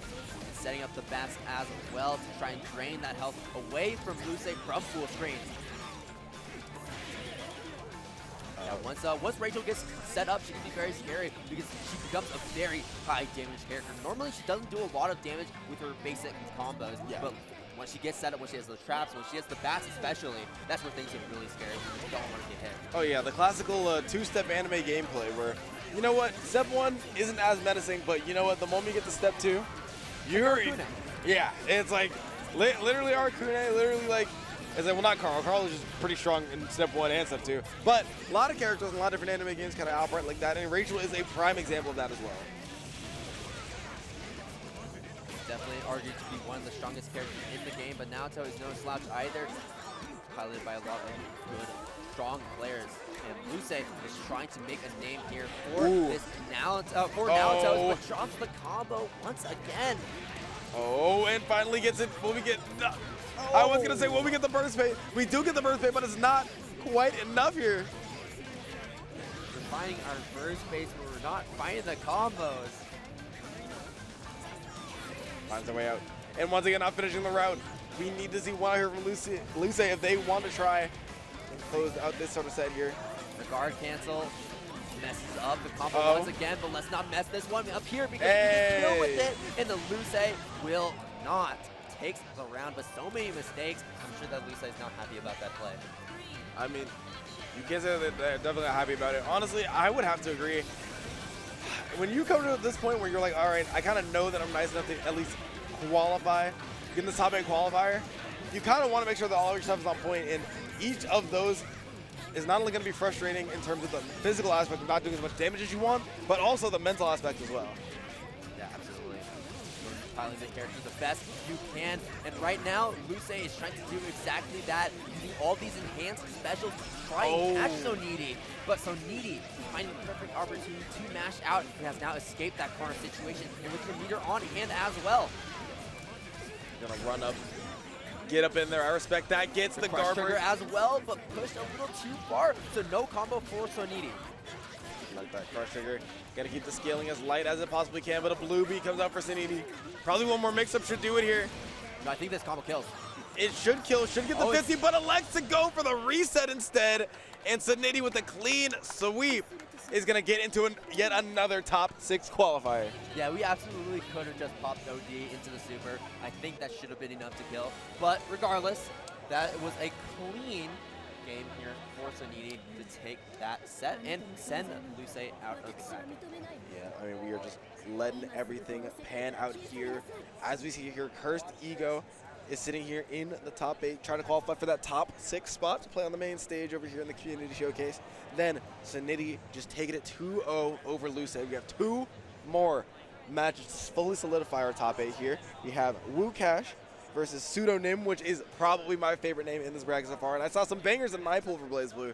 And then we have Sodelic versus Tings. Lots of great matches coming up here, and it's looking like we're going to get Woash versus Pseudonym up first. Yeah, so we have 4 sets left here of top 24 before we close off BlazBlue for the night. So stick with us for just a little bit longer as, like you said, we get into Woash versus Pseudonym. Now, Pseudonym actually plays Hibiki, so it's going to be even more character variety, and already this very varied top 24 in terms of character picks. It's going to be really interesting. because not many players play Hibiki, not many players play Amane. I don't think I've ever seen the Amane Hibiki matchup ever, like in my life. Oh, we're picking the Razor colors as well. Definitely not sponsored. But you know who is sponsored? Woash for the Steel Series. Yes. I mean, hey, look, we are sponsored though. Look at that little homage. We're sponsored by Razor. Is he sponsored by Razor? That's the question. Listen, he's on the broadcast. That's a great competitor, Okay, right? never mind. Oh, not using the Razor. He heard you. No, Dang actually, it. It's like, actually, sometimes I just call it the Monster Energy colors as well. That's really funny. I like Monster Energy, but you know what? We're sponsored by Razor. It's the Razor colors. Whatever mood I'm in, right? As whatever mood our beautiful sponsors over here are. Look at that, in partnership with Kwamba. Have my Kwamba Obsidian has lasted me up until this point. Herman Miller, love of the product as well. And then, of course, we can forget about InZone, all these beautiful monitors that we're sitting on as well. Yeah, all the players will be able to sit in Herman Miller seats over on the main stage. If they make Wait, it are you serious? Sunday. Yeah. What? You also get to sit in Herman Miller seats. What? Yeah. This just made my day. This has made my weekend. So you know what? It's not about just making it to top 6. It's about sitting in those Herman Miller seats. Listen, that's a better prize than getting a medal here at Evo. Not even trying to be on like some sponsored activity. I had to sit in those for work. My goodness gracious, I was like, let me couple these immediately. Saw the price tag, noped out immediately, but I'm sure Evo could hook you up if you so desire. And of course, Chipotle, handing out all different types of goodies. I got my bag right here, holding some of my Beyblades, of course, my beloved. It does go. That bag goes a lot harder than it has in it, right? It goes crazy. I look at it sometimes. Sometimes I kiss it on the little pepper, the stylized modern pepper. You know, new pride and joy of mine. But besides the point, we have Woash versus Pseudonym on deck here. We have to finish out this top 8. Like I said, top 8 isn't going to be streamed all up there on the big stage, but top 6 is. So you got to work just a little bit harder if you want to get your time in the limelight. Yeah, absolutely. And Woash is already wanting to work a lot harder because he finds that first blood. Oh. It doesn't even need to get first blood either because all he wants right now is to just build up that Oh gauge. my goodness. Continue to see that? Oh, no, Woash is abusing Pseudonym's lack of character knowledge. Yep, it's like I was saying before, He doesn't know how to BlazBlue get out of that situation. That's a game of characters, and it is showing off here. It's looking like Pseudonym doesn't know how to get out. He Oh no, doesn't look know at what the to chip do. damage. Has only gotten hit once. Gets it on the way out, and it's going to be plenty of damage. Woash, I feel like 90% of that damage was done on the chip side of things. Only needed one real hit to close things out. Woash takes first blood. Yeah, lots of chip damage as well. That right there was the Amane game plan. That's exactly what Amane wants to put you in. Yep, it's like we're going off here. I love that the command hop, trying to maintain the pressure sequence. And as well as that, you gotta find a way, gotta find a time to get more of this drill gauge up. Level 1 isn't really the spot where you want to be, and it's looking like we found it. Yeah, holding that all the way, has level 3 available, and you can see him spending that drill just to maintain it here in a neutral. But when you start losing it over time, you can just see him just use those drills raw in neutral like that. Not even trying to hit them, just trying to maintain his level because what he wants is to find that one situation where he will be able to cash out on it. Yeah, it's like, I mean, I feel like for Amane, 90% of the battle is just making sure that you are in level 3 to make sure you can capitalize on the opportunity, because look at this. Your barrier is gone, your health bar is gone, and you better not block any of these normals. And Pseudonym elects to not to with that alpha trigger. Yeah, has to spend a lot of barrier. That's going to start draining very fast. We continue to block Woash. Oh! Woash going straight into the Astral. Going to be taking the first game. Yeah. The turn him into a small child with the Stickinator has been activated with the Astral finish here. Woash is looking too strong here. Shout out to the Pan-African flag out there. And we have one more game for Woash if they want to go ahead and qualify for that top 8. But like I said, top 8 is not the important one. For this type of bracket, top 8 is just the beginning of the end. You still have to get into that top 6. So, but regardless, getting that momentum like you would if you were Woash in the situation would be massive here. Absolutely, and Woash is riding that momentum for sure on Pseudonym. Drilling him into the ground, catching him with these meaty drills as well. Pseudonym electing to burst, very interesting too, and Woash spending that burst as well, but Pseudonym didn't actually use that teleport, so actually baited it out. I think this is the first time we truly got to see Pseudonym get started. It feels like all the time he's been on the back foot, and back on the back foot he goes. Woash gets the super out, and now has to try and hold out just a little bit longer Just trying to set up match point against Pseudonym. They get the hit, but do they have the drills to get the damage? And they do. One more round for Woash to advance. Yeah, absolutely, and Pseudonym hardly was able to use any of those resources that he did build up over time as Woash immediately sets the pace of this round yet again. Here we go. Setting up those drills once again. Oh, this should be huge damage. Look at that, making sure that your combos are accounting for those drills. Your barrier is gone, your health is gone. On that tip, it burns out! But it doesn't even matter at this point because Woash is working on a perfect swing. Oh, you're in danger! And the barrier is depleted. This is the win contention, and that is going to be the game going to Woash with a clean 2-0 to take the set over Pseudonym. Look at that, already has the medal and is trying to gun for yet another one. Woash closes it out with the Amane, and we have one more match to decide our top 6 qualifiers. Like we said, our winner's side already set. Our loser's side looking like we're going to get there in a minute. We see Lucii coming back up to bat, has gotten 9th many a times. But will they finally be able to breach that top because they've been looking for all of this? He's going to pull out the Carl Clover to get things started here in King Tings with the Susanoo. I mean, Susanoo character that honestly we don't see all that often, I'd say. I mean, the only one that I can really think off the top of my head is indeed Ice Cool. Oh, there's lots of fights. There's lots of I know, but I mean like at the top level. I mean, let's not disrespect Adroth here now. Adroth, you're so right. All right, you never mind. My memory is just simply bad. Here we go. Sodelic, like you said, we already saw a glimpse. We saw a glimpse of the Carl earlier on, but we haven't really been able to see it go out into fruition. We might be able to see it here though. King Tings has something to prove, but Sodelic has something to prove on this character as well. And right now what King Tings needs to prove is that he can actually unlock those special moves because right now he's still working with a stunted toolkit against Carl Clover. Man, I feel like Snowball is not egregious enough of a word to describe the pace that Susanoo needs to take, because as you can see, if you can't get anything started, you truly cannot get anything started on Susanoo. Only had access to one of those special moves, and if you don't have at least a couple of those on deck, you really can't do much on this character. I think right now what King Tings wants to get is that DP. Yes. Because obviously that pressure from Sodelic is just too scary not to have. And next thing that you want is you want to get the Ground Viper. Yes. The Ground Viper and then the spin, because what those unlock is his staircase combos and basically just increases the damage from his combos.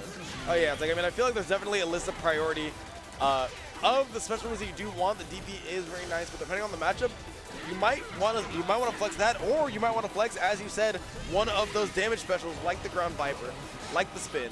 Yeah, we could also unlock Sword as well if we want to help deal with Carl from Fool Strain. But instead, we're going to be unlocking the Orb. Not going to really do too much for Susanoo in this matchup in particular, but we could potentially see it come in play. However, we're not going to be seeing anything come in play just yet, as King Tings has yet to open up Sodelic, and spending that burst as well will not have any, as Sodelic opens him up into this combo and resets him as well to close off this first game. We hear some claps coming out here. People are enjoying the Carl Clover. They're enjoying the Sodelic show out here right now. One more game that they need.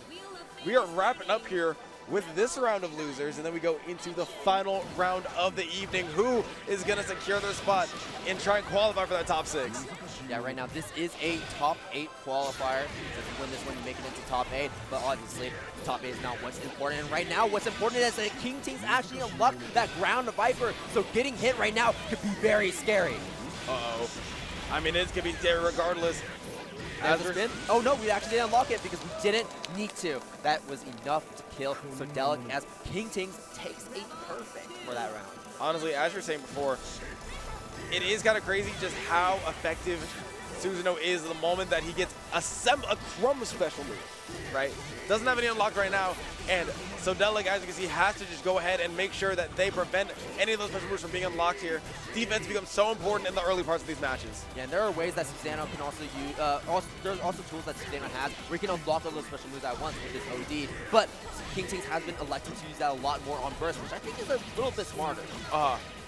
I do like that. I mean, burst against Carl is definitely very good. You have access to things like 6A, which are kind of meme tools for sure, but at least they do some damage to Ada. Goes for the reset, though. Gonna force out the burst from Sodelic. Extra opportunity indeed. But we're here back in mid-screen. I like that guard cancel as well to try and kill, to try and take away more and more of that doll meter. And there's a free unlock coming in, has the Blade of Judgment available. Will he be able to use it is the question, as Sodelic is just in on his face, going for the sandwich pressure as well. Nice little left and right going out here. Go to the other side there. And just means to close it out. 1-1 on the round count, but a set point situation here for Sodelic. A set point situation and a tournament life situation for King Tings. You gotta win this one if you want to stay alive and have a chance at beating Sodelic in this set. Every single time that cross-up roll has just been doing so much work for Sodelic as it continues to open up King Tings and eventually takes that burst as well. The air throw juggle on King Tings, and this is going to be very close to killing. We do have that super available, but I think it might be a little too scaled. Gets hit by the reverse part of the hitbox. Gonna use the alpha counter there, and it could do the beginning of the end. No more doll available. The doll is on the complete other side of the screen, but right now Sodelic just needs one more hit. That's all he needs. And King Ting is also looking for that one good hit as well. The fireball coming in from the other side of the screen. This is where that doll gets really scary, and Sodelic using it to its fullest extent to take that set. Man, what a set out here from Sodelic. Didn't quite believe initially in the Carl, but showed off that confidence later on, was doing a lot of the resets, was doing a lot of those full screen reads, and is making the boy look as top tier as we all know that he is. I'm not going to even lie. I didn't even notice that he activated the fireball until it just came in for a full screen, jump scared me. I'm like, oh, okay. That's what happened. I see now. Yeah, it has definitely been a, that one was definitely a bit rough. I did see that, I saw that the 8 gauge down a little bit, and I was like, you know what? It should be fireball, but you know, I didn't really hear the, the dash in. Con Coco, like the move where like basically goes across the entire screen. Yeah, so I was like, all right, surely that's been something else, and then out comes the fireball. Out it comes, and out goes Sodelic to try to qualify for this top 6. As we say, we have 2 more matches on the broadcast so far. We have Woash versus Cetti, Cursed Ego versus Sodelic to qualify for tomorrow, to qualify for that top 6 spot. And we're going to get things kicked off here with Woash versus Cetti. Yep, 2 spots available for that loser's side on the main stage. We'll be seeing exactly who those last 2 players will be. We've seen plenty of these 2 players on stream already, so they definitely do not need any more introduction, as Woash and Soni will be playing right now. Very excited to see how this is going to go. Yeah, how do you think it will go? Honestly, when I look at it, I see 2 characters who really just kind of want to chill on the other side of the screen. Well, not chill. Chill is a really bad way to describe it, because they're doing a lot. Let's be honest, they're doing a lot here, but both their effective ranges do kind of sit at that full screen, 3/4 screen range. So honestly, I feel like, though, with the tools that that Woash has, it's going to be definitely on him to be the aggressor here in this matchup. And honestly, I don't really see Soni being that super chill type of Rachel either. Yeah. Because when you think of a chill type of Rachel, you also think that they're using that item super a lot as well. But we haven't seen that item super once. I was going to say, yet. We have not seen that super a single time yet. Yeah, it is one of her best supers, by the way. It might be one of the best supers, period. It was mega good, but besides, before I get to complain about Rachel, gotta get in here, gotta see who is gonna qualify for top 6 of this bracket. We got Woash, we got Soni, and we got a good start out here for Soni to get things started. Just charging up that drill gauge from full screen, but still have to be mindful of all the traps that Soni is setting on the screen with the frogs and with the lightning rods as well. Going to the other side. Honestly, you were saying that we weren't going to really see that chill style from Cetti, but from what I've seen, you haven't really seen them press forward at all unless there's hit stun behind it. And might this be the reason why? Because look at it, the moment that you screw up, you've got an angry Woash ready to play a chip damage and absolutely demolish that barrier gauge. That's the use of these air normals as well to scoop up Soni. But there's the 5C coming out. Not able to get too much ward off it, however, and Woash is trying to play that spaced out game where he doesn't have to worry about that as an option, spending the super to keep Soni locked down and deal extra chip damage. And there's that item super coming out once. It came out once, and it actually worked out very well in his favor. Oh, gets the burst out of Soni though. Honestly, that might be worth it there for Woash, regardless of how this round goes. Using all the barrier gauges they can. Gets the pick up there with the blue beat. Oh, and the anti-air as Soni crosses over the other side.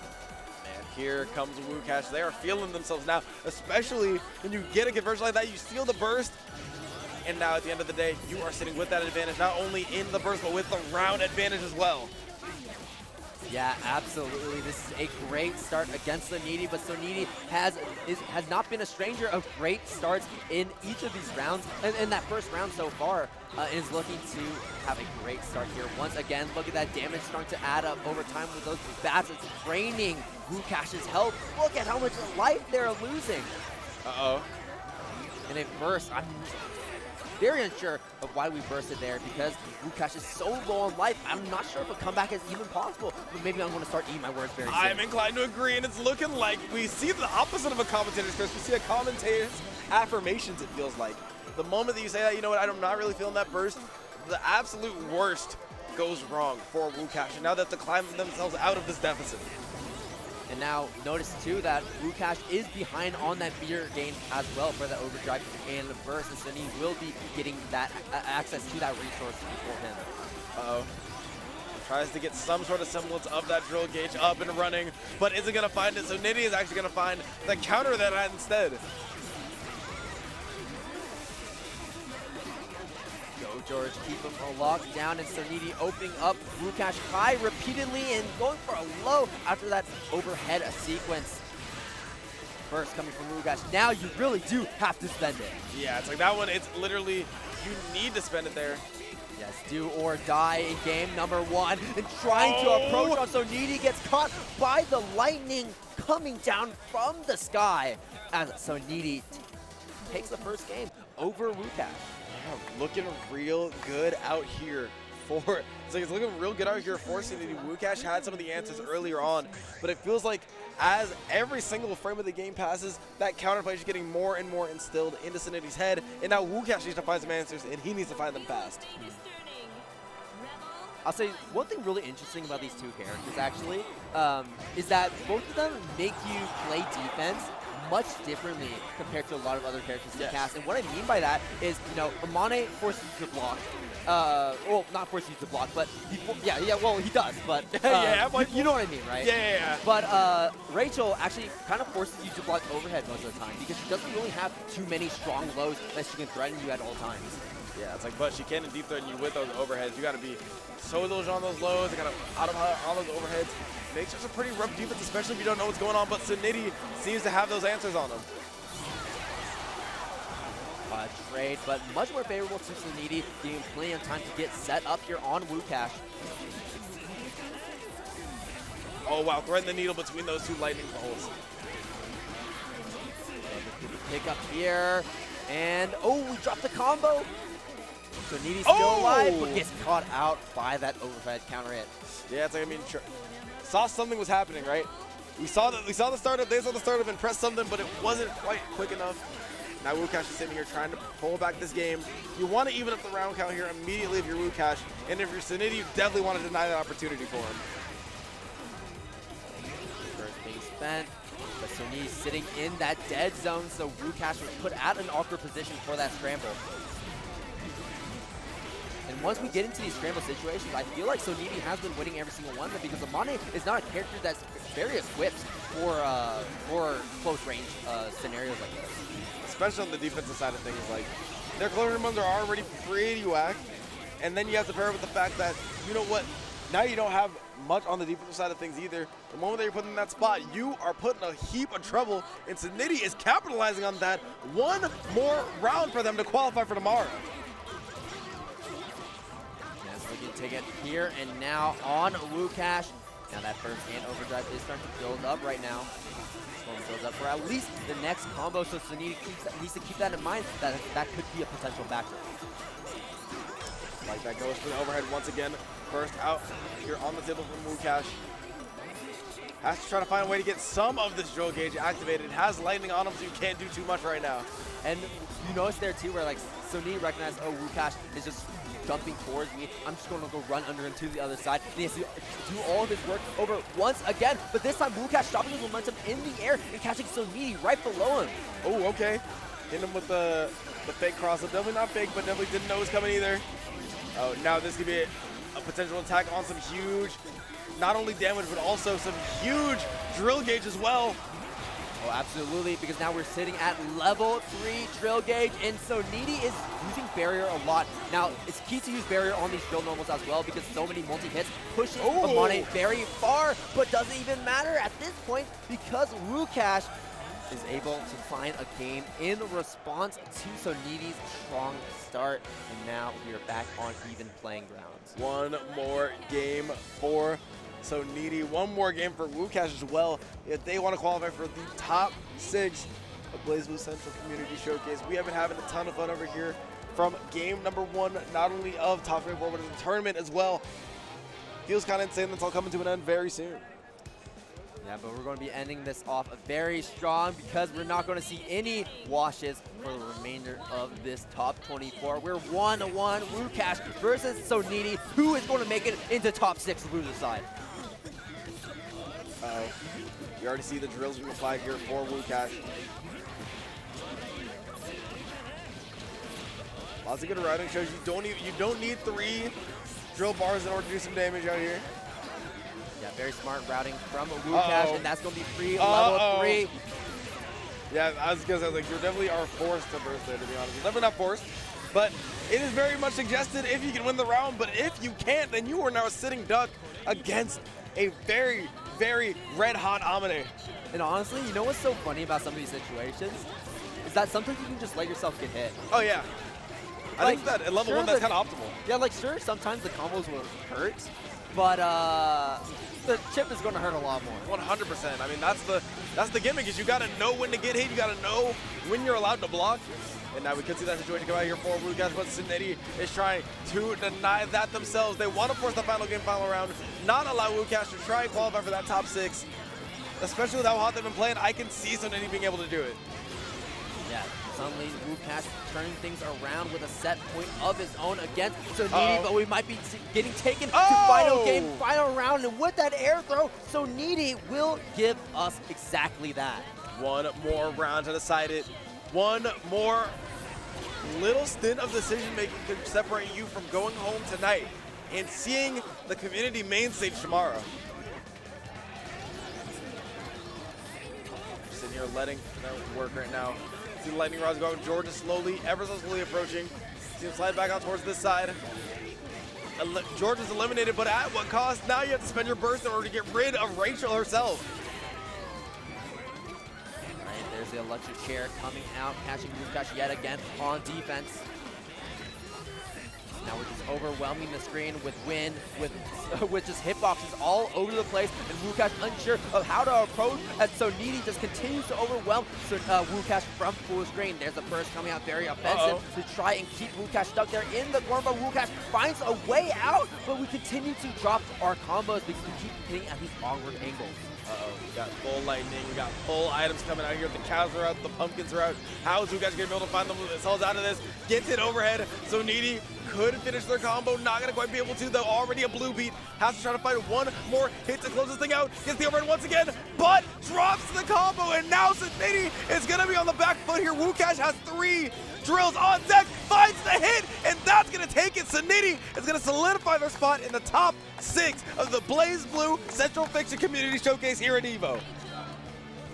Very well played. We have a Rachel here in a top 6 in the form of Soni, as he not only makes it top 6, but he makes it to tomorrow, the next day, to Sunday, to the finals day, and the main stage is calling his name. And now we only have one more set left to go. It's been a wonderful night with you, Avian. Yes. And it's only going to be getting better. Well, it's going to be coming to an end very soon. Oh, yeah. And maybe it doesn't get better because of that. But we're going to be seeing a very awesome set to close us off, at least, to send us off for to Sunday. Sodelic versus Cursed Ego. We're going to be playing once again. Sodelic has to come back one more time. Cursed Ego has to come back one more time, potentially for guaranteed of today, but potentially of the tournament now. We are on the loser side, so every single one of these matches, every single one of these interactions counts and has so much weight behind it. I'm very curious to see how this is going to affect our two players. Yeah, we'll see. And which character do you think Sodelic is going to pick? Carl? I'm sorry, I love that sign in the background. It's killing me there. But let's see. We might see Carl. I mean, the Carl Taker match was obviously pretty good. You know, it's okay for Carl. So I'd assume that we'd be seeing that on the flip side. But we have seen that Cursed Ego really likes to punish a lot of mistakes. So if you aren't feeling confident, then you got to make sure that you are on the character that you are the most confident with, or Cursed Ego will make you pay. It looks like Sodelic so far has been the most confident on Carl. The only time he actually second-guessed himself was playing against Lucii. So we'll see if Cursed Ego manages to actually make Sodelic second-guess himself with that character select. Yeah, so, I mean, honestly, if there's anyone who's going to be able to do it, I feel like it is going to be Cursed Ego. The way that they play is just so reads-based and so dependent on you making mistakes. And Carl is a very mistake-prone character. We're being honest, as we see there, immediately gets caught out here. And now he's going to get put in the reset dungeon. Did he just gadget finger into gadget finger? Yes, that's the go. The reset is gadget finger lands. And now is sitting here. Cursed Ego has Sodelic at half health. All right, here's the corner combo coming in. My It drops God. the combo 2 to go for the air throw reset. Gadget. Oh, don't let this be a perfect Sodelic. Not like this. Hey. Okay, we managed to find our way out. A burst coming out from Cursed Ego to try and take this round by any means necessary. And with a trade, that will be the round going to Cursed Ego. Hey, I'm not going to lie. I don't think I've seen Cursed Ego win neutral once this entire top 8. I mean, this entire top 24. He doesn't. He's never won neutral. Like, he loses neutral. And then the moment he loses neutral, he's like, all right, now is the prime time where I can bust her. Yeah, he turns on defense at all opportunities. And I'm interested to see how Sodelic is going to structure his pressure to make sure that he's not able to do that as easily, whether it's spacing himself out more or being more tricky with the sandwich pressure to keep him guessing. Oh, goes for the reset with the Canta barrel. Yeah, we're seeing some jumps come into play as well to try and bait those out, and even try and bait out backdashes as well. Oh my goodness! That Cursed Ego loves to represent. Well, here it is, the first command grab of this round coming in. Oh. Sparkle hits as well. 100 meter on a deck, trying to go for a command grab super. Might have been a small miss input. Honestly, I don't know if it was a misinput knowing the player that we have on the screen right now. Maybe. Tries to Like, go for it again. there. Okay, definitely not a misinput. I was like that. Listen, once it's a misinput, 2, it is more than intentional. So Cursed Ego definitely has something tricky up his sleeve. Interesting, uses Spark Bolt I like on that. I like Ada, that. and there is that super to keep him locked down as it catches Cursed Ego on the other side. Sodelic taking a round of his own in response. Already looking a lot more even in game number 1. And it feels like Cursed Ego is never really out of it, you feel me? And now Sodelic is just going to try and go ahead. Uh-oh. I was going to say, try to go ahead and open up this Taker without making any mistakes. The moment that you make a mistake, you are susceptible to that Taker Buster. Good blocks all the time. Tries to go for the Buster, and it's not going to connect. Sodelic, crush trigger to extend. Not too much damage, but the mix-up that comes afterwards is going to be so potent here from Sodelic. And it's smart to use that move as a media as well. It's been catching a lot of these backdashes that Cursed Ego is trying to go for because it is so active. It likes to not go for it. Instead, it goes for the air throw. Goes for the Taker Buster as well. This could be so scary here for Sodelic if they don't guess correctly. More damage is going to get tacked on with the RC. And the Spark Bolt, the Magnus pushes him back into the corner and grabs him out of the air. This could kill here with the Rapid, but are we going to see that extension here? Tries to go for the gadget finger again, and gets on the other side. The super! One game on the board for Cursed Ego in the most manic of fashions. The only way that we can see it here in this top 8 so far. I need a method to this madness. There is none.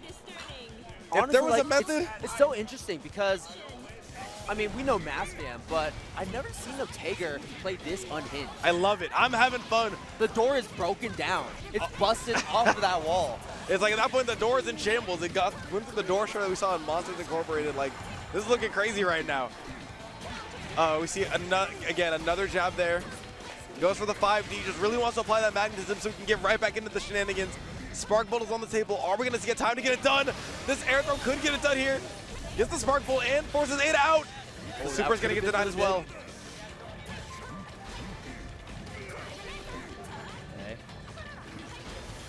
Oh my goodness, the full Wedge charge. Catapult as well.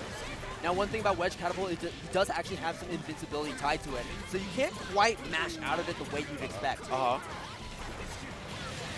As we see here, that is just, it's not quite the Widowmaker, it's the Ego Destroyer though. As you can see, that 2D putting in so much work, allowing what a pickup off there from the Alpha counter, and Sodelic is saying that they are not out of this thing just yet. No, not yet, but you need to keep this mental in order. You need to keep it in order because you give Cursed Ego one opportunity and he will take it. Oh my goodness. That is the opportunity. He's probably looking for the elbow drop fatal counter. Going to be a lot of damage from this combo. Magnetism to pull him back in after sending him for full screen. And Spark Bolt to keep that magnetism going. Oh my goodness. Every time, it never surprises me, but it hurts every time as well. Oh, and we're going to go for another throw. This should be death here. Doesn't have, just wants to go for the reset instead. Isn't even going to kill. Yeah, continues to 5D. Tries to keep that magnetism applied until he actually makes the correct read to close things off. And there's the purple throw, but we actually teched it this time around. So Delic's still alive, and now is going to make Cursed Ego hurt for that. Honestly, Cursed Ego, you need the medium with only this. Oh no, and goes for the EA. In order to get that overdrive finish, one more round for Cursed Ego to qualify for this top 6, to qualify for tomorrow. Super excited to see what's on the board here. We see the ball. It comes out, Ada to the rescue, even from the other side of the screen. Now rushing right in, found an opportunity to actually turn in that scenario. Oh no. Picks up with a gadget finger. Oh my gosh, how does he keep doing it? Just trying to kill Big Sis once again, it feels like. Make it ever so hard, and goes for that, but no punish on the side of Sodelic. Gets the full charge, now the Spark Bolt is on the table. Alright, yeah, Spark Bolt most definitely on the table after those charges. Sodelic not approaching the trigger until now finds a cross up and is able to get a good amount of damage here on the table. OD coming in, a grab attempt, but no punish from Sodelic. We have magnetism now, a great 6A, and a great ball there. Goes for the reset, but not gonna quite get in. Tries to get him, but not gonna quite be there. Doesn't scoop him in. Magnetism is still active. Spark Bolt kills Big Sis, and is gonna get killed. His doggone self. It is 1-1 here. One more to go for both of these players. I think we're going to be seeing a final game, final round. I legitimately think that's going to be the case here. I think that that's the most poetic. I think that's the most correct ending to what we have going on here. Okay. A. Crossover to the other side. Now Sodelic is in the driver's seat for what looks like the first time in the set, but we have seen this before. We have seen the damage that Cursed Ego is able to do, even win on the back foot here. But Sodelic is trying to prevent that opportunity from even happening. Backdash here, but gets cut out by Ada. We've seen this scenario happen quite a bit. My God. Throw counter coming in. Okay, now this is the start of the party once again. Oh, I'm scared. I am scared if I'm Sodelic right now. You cannot mess up anything right now. Gets him with the people's elbow. Calls out Nathan and gets the TRM for plenty of damage here. Should be another 4K. Goes for it again and gets it. Another OD throw for your troubles, and it is set point here for Cursed Ego. Disgusting. Oh my gosh. Guys, please, we're not community effort Orlando now. Why is it that whenever we are on the setup, Taker's gotta do some nut activity? Dude. Why is it that whenever we're on the setup, we gotta see the most unhinged grappler players on this earth? I started off Cursed Ego's introduction by saying I don't know who Cursed Ego is.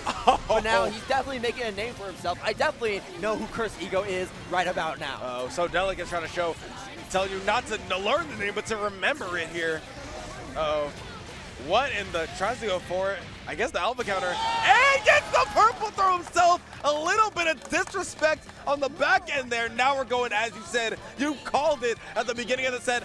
Final game, final round for our final top 6 contender.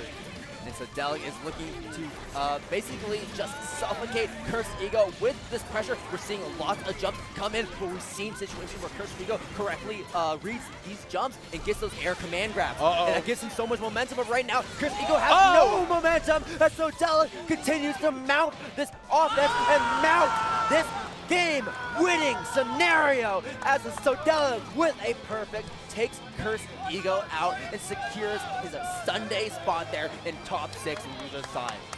What a set all around. I feel like even though he didn't win the set, he didn't win that top 6 qualifying match, he won the hearts of the people. I mean, you just gotta give a big round of applause to Cursed Ego. Look at it, sharing some words after the set, but as it is with the community, everyone is out here, everyone is getting hype, getting excited, and that is going to actually be the end of it. We need to see the push-ups. 1, 2, 3, 4, 5, 6, 7, 8, 9, 10. There we go. All right. Sodelic. Cursed Ego time. Let's go. Oh, there we go. 1, 2, 3, 4. Slow down the count. Slow down the count. 6, 7, 8, 9, 10, hey, 11. Oh, he missed 2. He missed 2. 14, 15.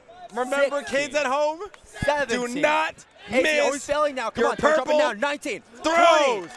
Hey, good sports, the both of them. And with that, our top 6 is set, ladies and gentlemen. We have 4 incredible players on the winner's side. We got 2 Demons meeting them on the loser side. They're going to be playing on the main stage over there. If you are watching this from home, you are in for a treat because we will be back there tomorrow at noon. But in the meantime, Salty, it has been a pleasure. Absolutely. Yep. In this part of the bracket. Now, we are going to leave you here today. We have one more block here on this stream. But until tomorrow, I hope I will see you on the BlazBlue Top 6. But for now, it's Avian and Salty Boy signing out. Be able to have a great rest of your day, and we'll catch you tomorrow as well.